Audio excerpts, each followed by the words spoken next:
good morning everyone good morning होइन है good evening everyone अनि अहिले चाहिँ काम सकेर हिँड्दैछु है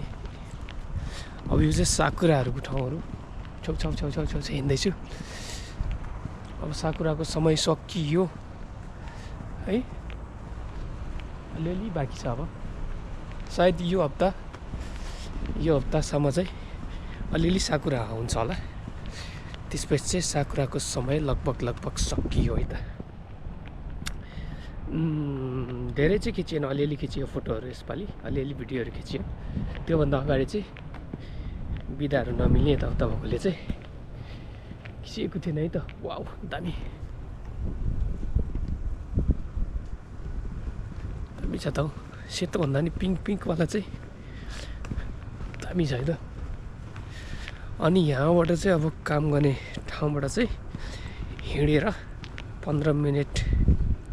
हिँडेर चाहिँ ट्रेन चढ्नुपर्छ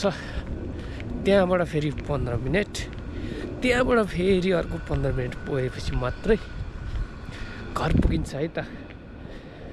है आजकल यस्तै छ रुटिनहरू यस्तै चलिरहेछ पहिला चाहिँ राति कामबाट आयो अनि बिहानै त्यतैबाट स्कुल गयो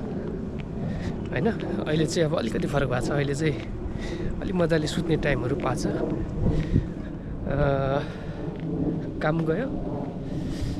अनि आयो बस अहिले चाहिँ अलिकति टाइम चाहिँ अलिअलि फ्री भएको जस्तो छ है त अहिले चाहिँ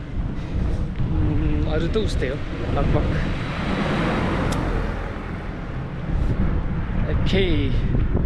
यति नै होला बाटो एकदम राम्रो छ नेपालको जस्तै छ वातावरणहरू चाहिँ अलि गाउँ एरिया भएको हुनाले है त कस्तो भन्ने त अब जस नेपालमा म बसेको ठाउँ जस्तै छ भनौँ ओके